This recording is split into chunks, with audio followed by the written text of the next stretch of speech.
All right. Hello, everyone. I'm so glad you're here today. We're going to do the booking process, part three of the boot camp for Travel Access Academy. My name's Jennifer Pertner. I'm very excited to say that I just earned my second IATA uh, card. So that was exciting. And yeah, so we're going to get started learning about the booking process. So we have success is the sum of all of small efforts repeated day in and day out. So very true. Um, it took me about a year before I really even started getting consistent inquiries and bookings. So it's just small steps consistently, and then people will see that you're for real. People will trust you, and they'll see that you're sticking around, and you're not going to just flake out on them. So you just have to keep pushing, stick with it, and it really does start. I mean, everybody's traveling. So here's basically a breakdown. We're going to go through each part of these um, in depth. So you have your initial client contact. You're going to research and prepare a quote. You're going to book the trip, and then we'll talk about the procedures after you book it.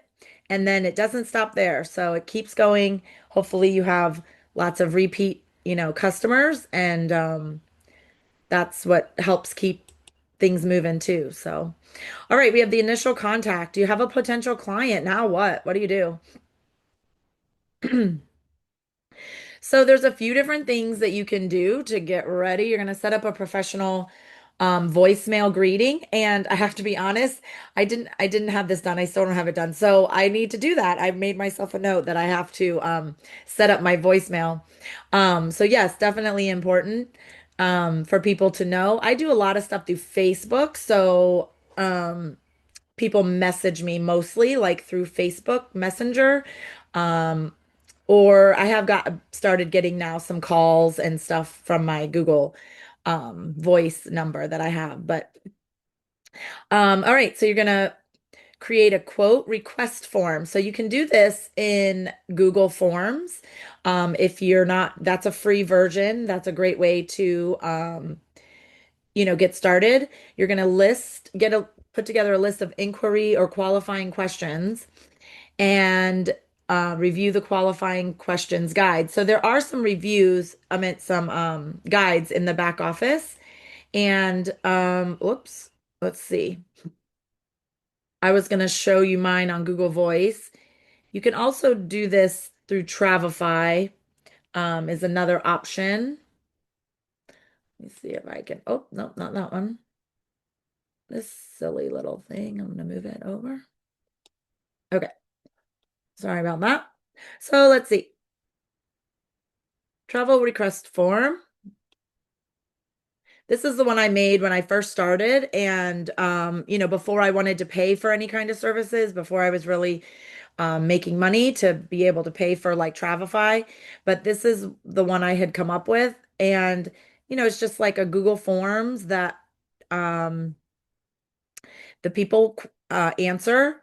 I like to have it pinned on my phone so that I can send it to people quickly if they message me, or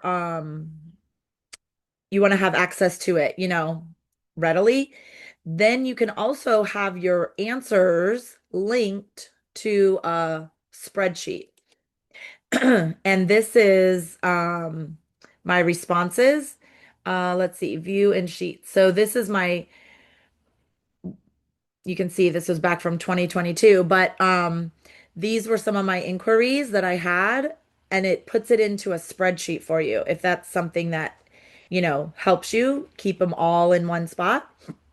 Um, it was nice for me at the beginning when I was starting out to have it in a spreadsheet. So that's an option that you can do. All right, let's go back to full form. All right, so we're going to move on. Google Voice, I mentioned that before. It is a free phone number for Google users. You can make and receive calls and texts from it, and it's a really good option if you don't want to share your personal number. So, the way that we do that is you just go to your Google account and these little square dots, it gives you all your Google stuff, right? So right here, there's a voice, and you can just click on that, and it'll take you to, oh, I have 10 missed calls. Well, most of them are spam because they keep spamming me. But anyway, so that's a nice option for you to have if you don't want your phone number to be out there. All right, so we're going to, oh, this is talking about where could a client contact you? Yeah, there's a lot of different ways that people can find you, right? I talked about social media, how they find me on most of my stuff is through Facebook. They can find you through emails or phone calls.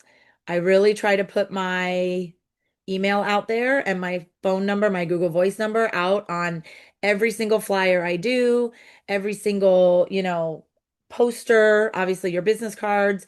I just ordered a set of 50 pens that is going to have my name, my email, and my phone number.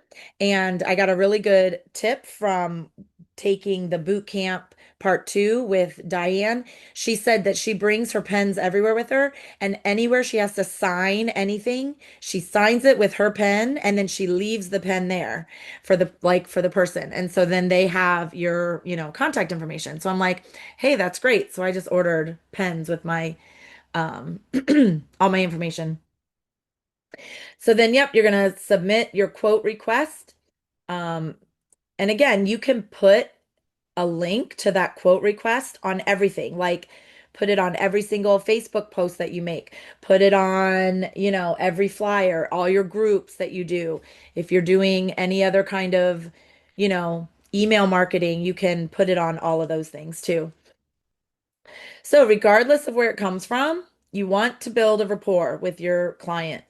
You want to, establish that relationship because they want to trust you and they want to be able to know that one, you can handle the details of the trip, and two, that, again, you're not just going to flake out on them and, be able to fulfill their, transaction to be able to make their itinerary.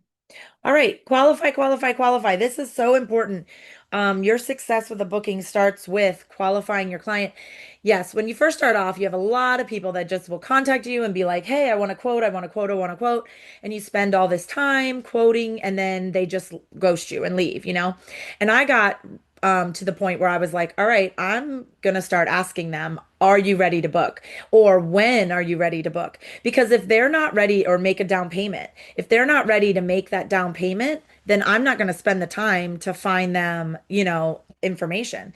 And I mean, finding information is good though, because you can learn how to use all the different vendors. So every time I would look up a quote for somebody and then they wouldn't book with me, I would always just say to myself, okay, that was just a really great learning opportunity to learn the vendor and make those mock bookings. And then you can take those bookings and you can post them on Facebook as mock bookings, and promote them. But I did get to the point where I was like, all right, are you ready to make a down payment? Because I'm not going to search, information for you. Um, if you're not ready right now. And the other thing too is prices change. So if the people aren't ready to put a payment down for 3 months, well, the price is going to be different, in 3 months. So that's really important to qualify your clients. All right. So the initial consultation. Yeah, you want to review the quote request that they sent in. Make a list of any additional information that you might need, and then you want to try to get them on the phone, talk with them, and again, build that rapport. Ask them, more information. The more information you can get, the better you're going to get exactly what they want. And, yeah, ask questions. Make sure you're listening. Listen, listen, listen. Because another thing I've learned through this whole process is everybody doesn't plan their trips the way I plan my trips, right? I'm very frugal and I'm going to always want like the least expensive. Some people are willing to pay for the convenience. Some people, want to spend a little bit more to have the higher quality or have more services or have a more luxury hotel. So take your personal preferences out of this whole process. You know what I mean? And really listen to your customer because they're going to sort of tell you what they're wanting. And then that way you can, again, find them exactly what they want. And it's not necessarily what you would want, it's not the way you would maybe do it. So that's something that, you kind of learn as you keep going, something to keep in mind. Yeah, make a commitment to your client. So you're gonna give them a quote, within a certain amount of days and be realistic with this. I'm gonna be honest, my schedule is so crazy and busy, and I know that like on certain days I have time to work on stuff and certain days I don't have time to work on stuff. So I'm not gonna tell them I'm gonna give them a quote in 1 to 2 days if I know I'm not gonna be able to work on it, for a couple days. So you can tell them longer if you need to, but just make sure you give them an idea of when they should be looking for things. Um, so that they, again, they know, keep that communication line open, so they can be looking for it too. And schedule a time to call to review the quote. You're going to research. This is part two. So you're going to research and prepare the quote. Now your travel duties have begun. You've got to find exactly what your customer wants. You're going to register for the top vendors and any additional vendors if you need to. And then you can review the research quick guides. So again, in the back office, there's research guides and ways to, find things. The boot camp, part one is really good about it goes through all the vendors.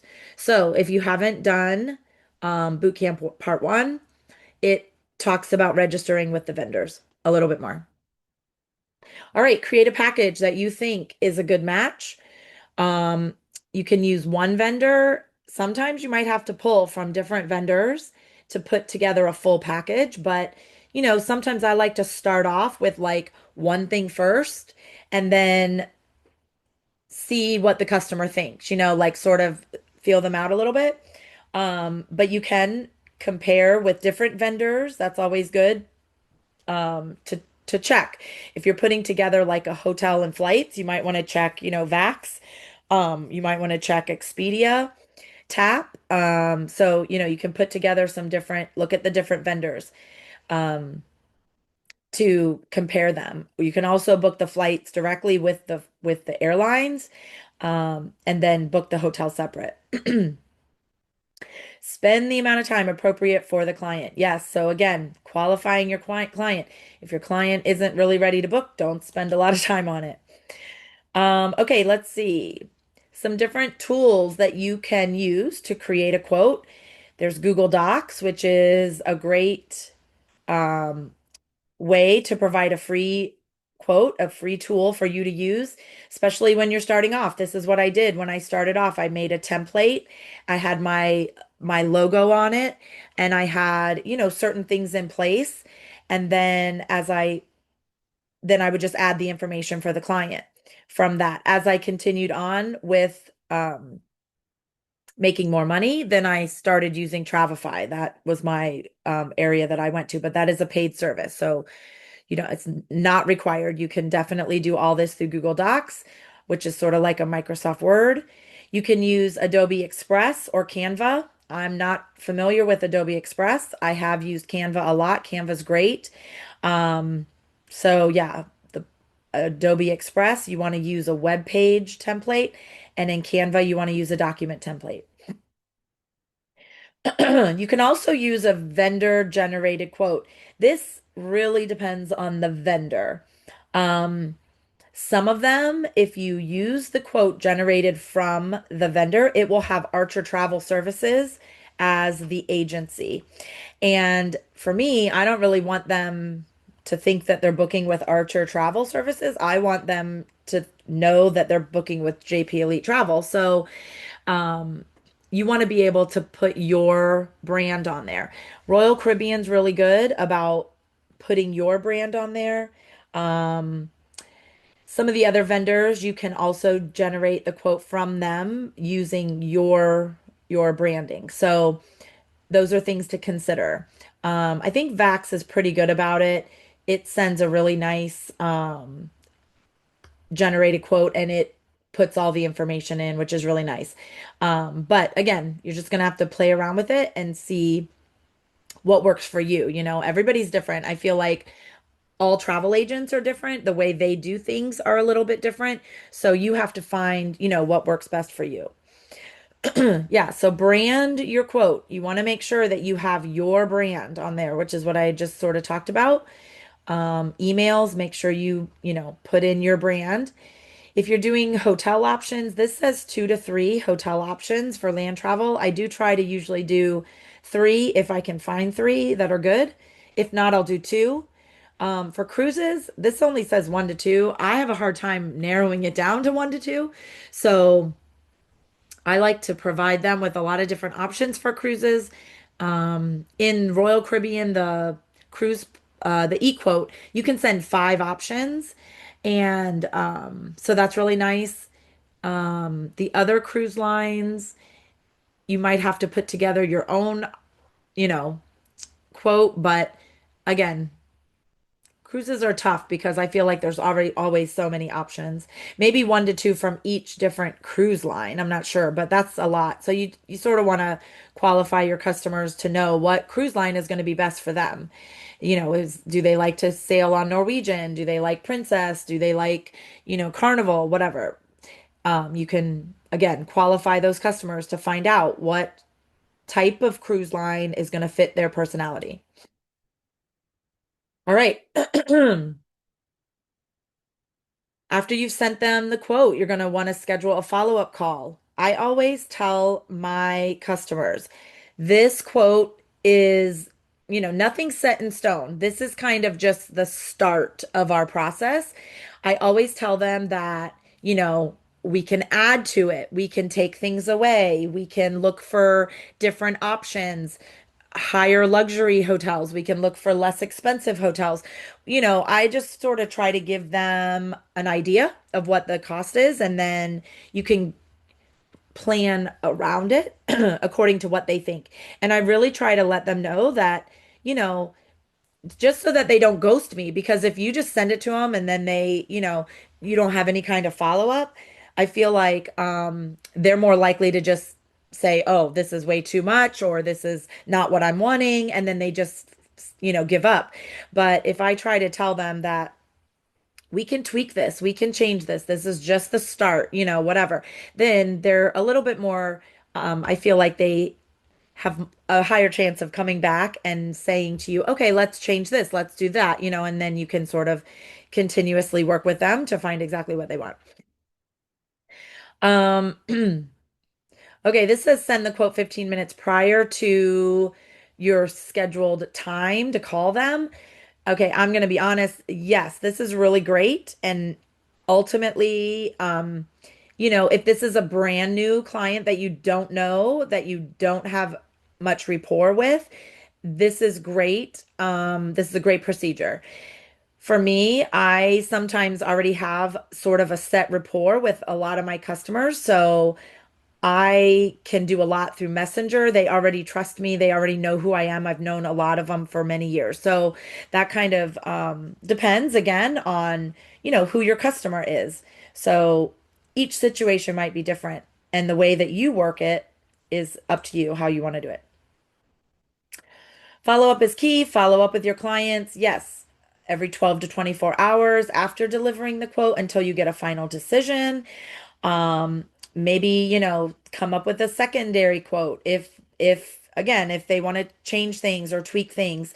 Yeah, a no is okay. Don't assume it's a no until it's been said by the client. So I always feel like if the person has reached out to me, they're wanting to book with me. Like I just sort of put that in my mindset.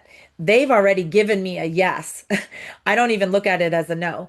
If I don't give them what they want, then I have to keep tweaking it until it's exactly what they want for them to then, finalize the booking. And I always like to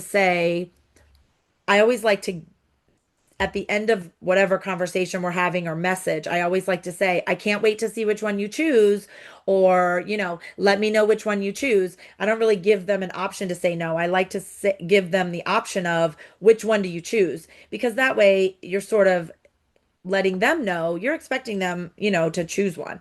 You can, again, keep tweaking it. You don't, it doesn't have to be set in stone, but all right. So step three, book the trip.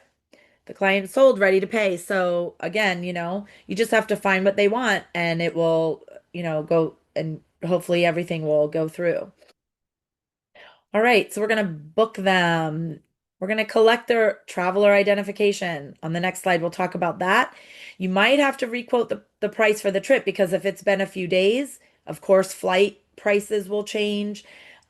Usually hotel prices don't change too much, but flight prices definitely can. Cruise prices can change, you know, daily, I feel like sometimes, depending on whatever the promotion is that's running at the time. And then you're going to prepare your credit card authorization form.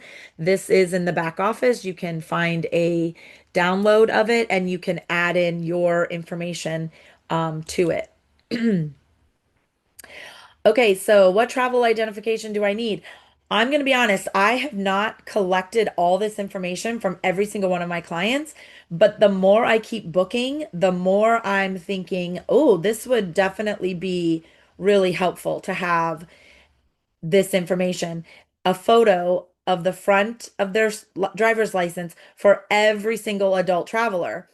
Um, Again, you're only required to get the license of the credit card person, the person that's paying for the credit card authorization. But if you had a picture of their driver's license for every adult traveler, you could make sure that names are spelled right, birthdays are correct. You would have that information because I can just tell you, I've had so many people that, you know, tell me the wrong birthday, give me the wrong year. The expiration date on their credit card is wrong. And so then when I go to put it in, it comes back as, it's not accepted. It won't go through. And then I'm like, oh, geez. But it's because, people are busy and they just enter the information real quick and then they move on. And sometimes that information isn't entered correctly. So if I had a photo of their ID, I could, again, make sure that those things are um, correct. And child, yeah, you need the name, legal name, and date of birth of every child that's traveling. That should be on your credit card authorization form. It should be on your inquiry form, as well. And then whoever's paying, you need a photo of their driver's license and you need a photo of the card, the credit card that's being charged.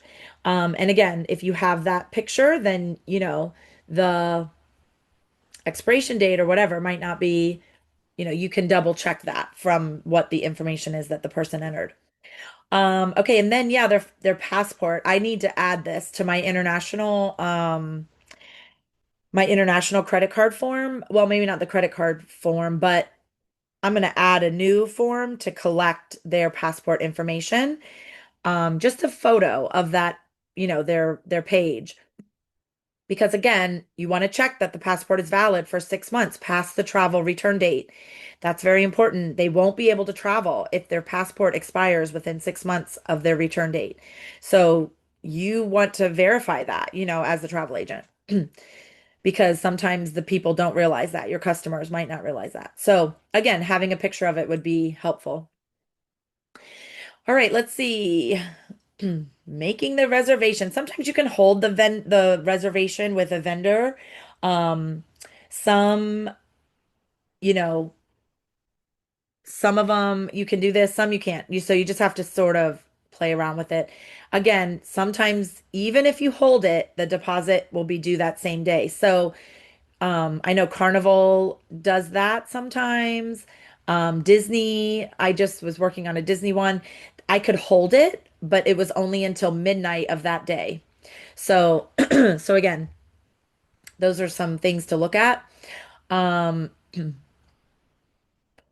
yep. So you're going to send a credit card authorization form.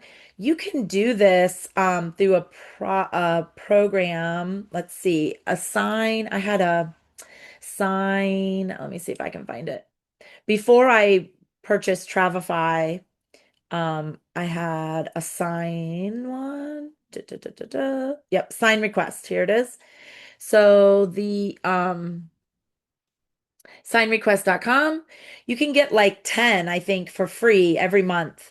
And double check that because maybe they've changed it. It was a few years ago that I did it, but um you can send them free, you put in the PDF and then they send it to them and you put where you need them to sign and it's, free service. So that was a good one that I used for quite a while when I was first starting out. Sorry about that. Then you're going to make the payment. So this is there's a lot of different options to do with this. Call the paying client over the phone to collect their credit card details. That's definitely one way you can do it. You can call them and while they're on the phone with you, you put in the credit card information and then, make sure it all goes through, which is really nice if you have them on the phone, if there's any issues. I have do not normally do this. I normally do it, when on my own time, but I have encountered times when, the purchase limit is higher than what is allowed on the credit card, so it won't go through. I've had clients that have had to call their bank and verify it, or maybe it shows up on their transactions as a fraud, some like a fraud check. There's some kind of a, check that they have to verify it or they have to okay it before the payment will go through. So yeah, there's a lot of different scenarios on this, but you want to try to, get that payment through. Oh, and the other thing I was going to say, with that, some vendors are becoming really nice. They are starting to have a payment link, which is really good. You can do this through Carnival. You can do this through Europe Express. You can do this through Vax. Um, Vax is a little bit tricky, but there is a way to do it through Vax where you send them a link and they can make the payment. I've done it a couple times with some of my clients. And it's really nice because that way you don't have to collect a credit card authorization form. They make the payment with their credit card on their own. And then if anything happens, it's on them. Or it's, they can figure it out with their credit card. So that is really nice. And I think that this is going to become a more readily available service as more people add this to their, to their options. And this will be really nice for us travel agents because, it's so Carnival does it. You can just send them a link, and yeah, they can make the payment. So that's really nice. The confirmation. Yes, email the client a confirmation after the deposit has been paid, which includes all their booking components, their amount paid, and the remaining balance and due date. So this is not their itinerary. This is just a confirmation. I like to even tell my customers, please look over all the details. Make sure that the names are correct. Make sure that, everything is ready. I'm going to show you my form. Let's see that I send them. Where's it at? Let's see. We're going to go, your trip is booked. Okay, so after I book a trip, I send them this. Now this is in Travefy, um, so again, you can make this in Google Docs. You can, send it to them. However, even just make a template and email it to them. So this is what I do. I say, great news, your trip is officially booked. I'm excited for you to enjoy this incredible experience. Here's the next steps. And I let them know what is happening, what's coming up next. I'm going to be sending them emails, right? Lots of different emails. Hopefully not email overload, but I like to give them lots of details. Yes, I tell them to review your confirmation. So again, I've, sent the confirmation with this or in a separate email. Check details, dates, names, make sure all the information is correct. I offer them travel insurance right here because this is a way for you to upsell.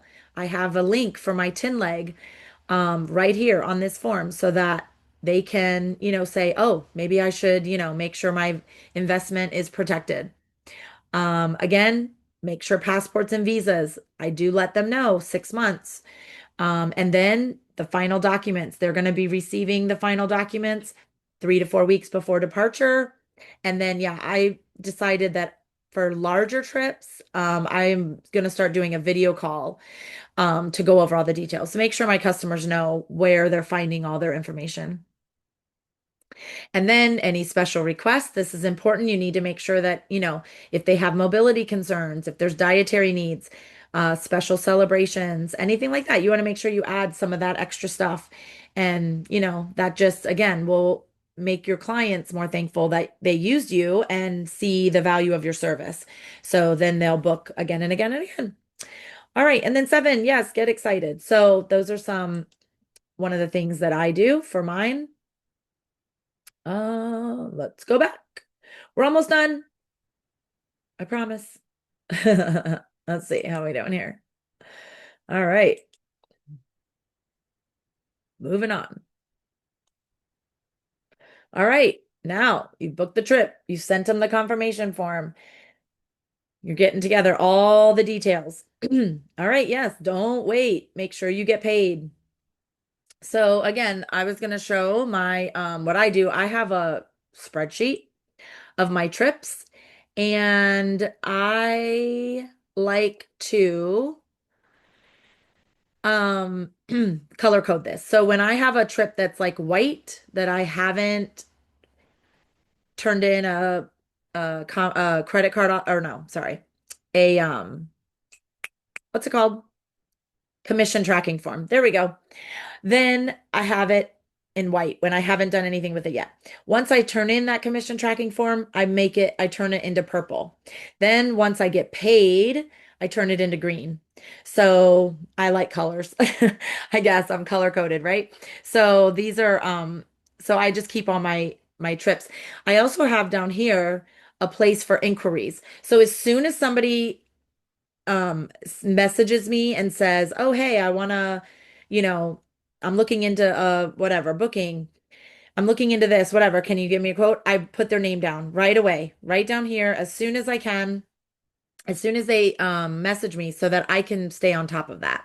And then when the booking when I once I book it, then I can just transfer this, I can just transfer it up, right, to the spot up here where it's booked. Once it's booked, then I put it in the booked section.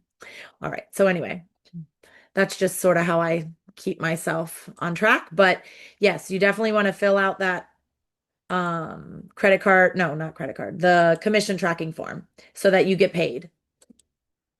Hmm. I think Archer just put in a new thing too. If you don't put it in within 30 days, you can lose some of your commission. So you want to make sure that you get that entered in. Oh, and on that spreadsheet that I was showing, I have all the reservation details. I have their confirmation number, I have the dates of the trip, I have how much the total trip is. I have, if they have not paid their final amount, then I have the due date when the final amount is paid, and then I have the amount of how much is due for that final amount. And when they make payments, then I have to go in and update, that spreadsheet, but that's a way for me to keep track of it. And I didn't have any coming up, but when I have final payments that are coming up due, I like to highlight them in yellow on that sheet so that I can have them again big and bright, because you got to make sure that you know that those final payments are due. Um, complete one form per reservation number. Yes. So in Viator, if you do 6 tours, each one of those tours is going to have a different reservation number. So you have to fill out 6 commission tracking forms for each one of those Viator tours. Um, and, so again, if you can keep it into one supplier, sometimes that makes it a little bit easier to fill in those commission tracking forms. But like on my spreadsheet, I have one line for every single reservation number that I have. And that way I know I've got to send in a commission tracking form for each one of those. And estimate your commission to the best of your ability. A lot of the suppliers will tell you what the commission is. So you can enter that. If they don't tell you, I always just assume 10% and I put in 10%. Some of the vendors like Tin Leg, we know it's 17% of the total. So again, you can all that information's in the back office under each supplier, how much they pay out. So you can always check that there too. Okay, so one commission tracking form per reservation. Yes, you can have multiple, you know, reservation numbers for a single trip. And then you need a credit card authorization form for every single time you're going to make a payment for your customer. You have to have that credit card authorization form. This says that the number of credit card authorization forms will always be equal to or greater than the number of commission tracking forms, right? Because sometimes if they're making payments on a cruise, you're going to need to get a credit card authorization form each time for the different times you're going to make that payment on their cruise. So, but you're only going to send in one commission tracking form. So here's some examples. You book a Carnival cruise and a pre-cruise hotel with Room Res, one of our suppliers. Okay. John pays half of the cruise and the hotel in full, and Jane's going to pay half of the cruise.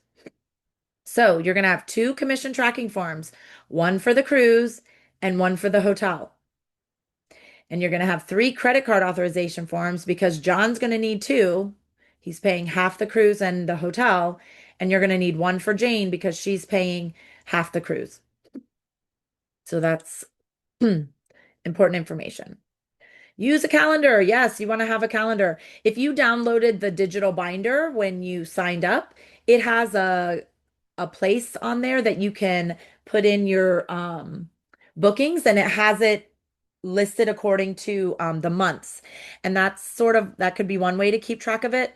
I do like to keep mine on a calendar that I have up on my wall so that I have it like in my face, right? All the time so that you have your travel dates. Um, and yes, if there's final payment dates, make sure you cushion them by at least 14 days. Well, 14 days probably. I usually like to say even a week. Um, but I always tell my customers, I don't like to wait till that last minute because you just never know if, something's going to happen. Are they going to have to call their bank? Is it a weekend and the bank's not open? Well, usually the credit cards, you can get a hold of them even on the weekends. But am I going to need to call the supplier? And if it's, somebody a supplier that doesn't work on the weekends isn't available, you might have to call them on Monday. So, if their payment is due on a weekend, I like to tell them I want to get it done, Monday, Tuesday of the week before, Friday at the latest. So I did have one that, oh my gosh, I thought we're not going to make it, but we did get it to go through. So it can get a little nerve-wracking, when your customers aren't as in a hurry as you are. But anyway, final timeline. 21 days prior to final payment, contact the client, schedule a time to collect that final payment. Give them time because, yeah, sometimes, they need to transfer money or they need to wait for payday or, whatever. People have things going on in their lives. So you want to give them some time to make sure they know it's coming up and, give them time to do what they need to do.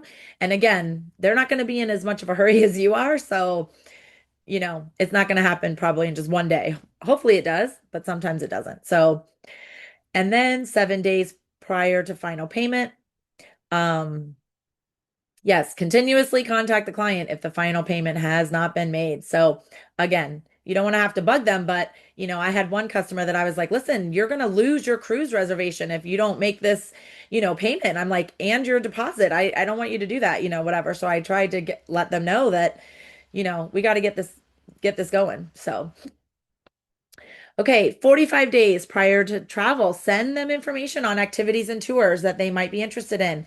Yes, in my Travelify, I have a automation that automatically sends them 45 days prior to the trip a message, and in that message, it has my Viator links, um, it has my shore excursion link.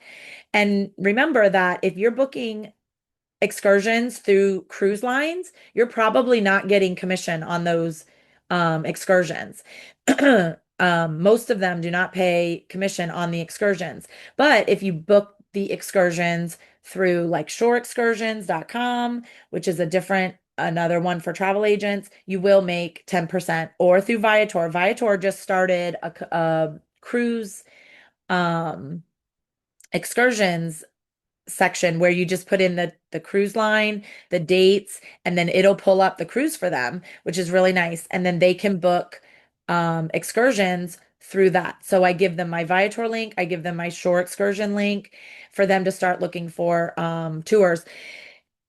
I know you can also like look for ideas for them and send it to them. You don't have to make them do it, but sometimes people want to look on their own or they want to compare prices or whatever. So just depends again on what kind of customer it is. I've had some customers, they want me to do everything. They want me to find it, book it, do everything. And then I have others that they want to look, they want to find all the details. So I'm like, okay, fine. You can look it up, and then if they have your link, you make the commission on it when they book it. And again, they pay for it all through those links. So you don't have to, collect that credit card authorization form. Those are some other ones that do it.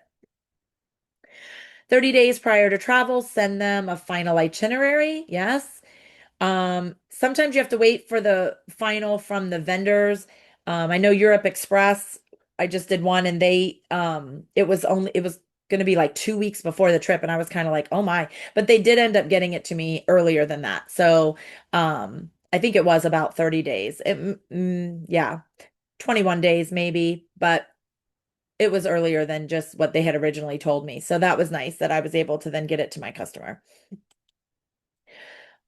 14 days prior to the hotel, um, confirm the reservation, call the hotel, cruise lines. A lot of times you can do this online. You don't have to call them, but you can always call them just to verify. You definitely want to notify them of any special occasions, and yeah, request amenities for your clients. I have some clients cruising coming up in May, and I went ahead on a couple of them are on Royal Caribbean, and I added some nice little, chocolate covered strawberries with, sparkling wine to their cabin. It'll be delivered on the first day, just as a little thank you, of saying, thanks so much for booking. I do like to also add onboard credit if people are booking a larger, like a week-long cruise in a balcony. I'm gonna make, some pretty good commission from that. So I like to add a little bit of onboard credit to them, um, as a thank you for booking with me. And a lot of times then, like I said, they'll want to come back and book more, trips with you rather than just booking it on their own. They're not going to get that extra onboard credit booking it on their own. Night prior to travel, send them a bon voyage message. Yep, before they go. And, tell them that you're thinking of them and you can't wait to see how much fun they're going to have. So, again, I have that automated in my Travefy, but you can do it through other ways too. All right, after they come back, when they come home, you want to send a welcome home message. You want to ask for a review of their trip, and maybe even request them to leave you a review. I just added this to my checklist to send them um, my website so that I can, for a review, to ask for a review, and always ask for permission if you can share their photos. That's, sometimes good to show people that, look, I'm booking things. People are going on their vacation. Look how much fun they're having.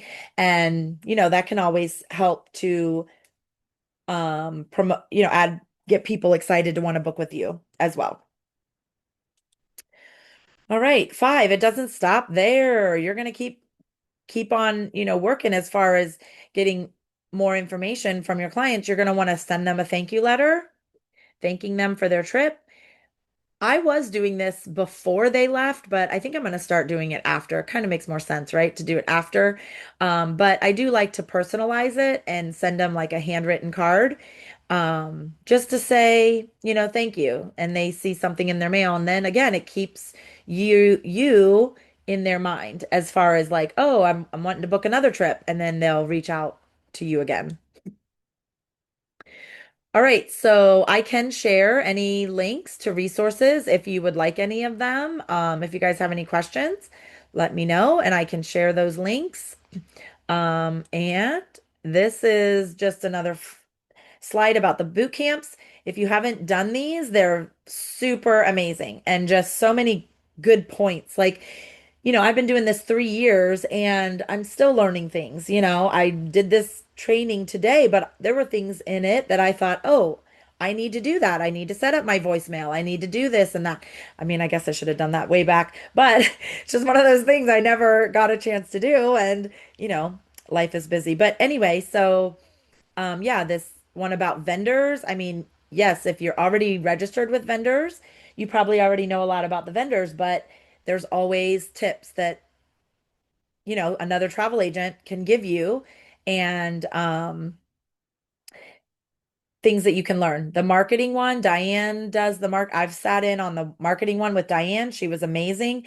She has so many great ideas of how to market her business. So, you know, again, just more ways for you to get out there. And yes, don't be a secret agent. And then tips and tidbits. It's always good to get tips and tidbits. And in this one, I feel like too, we sort of all just kind of throw in all our different ideas and you can use what works for you and see, what's best. So anyway, I'm going to go ahead and stop recording and answer any questions. Um, and then I hope to see you on another training. All right. Thanks, guys.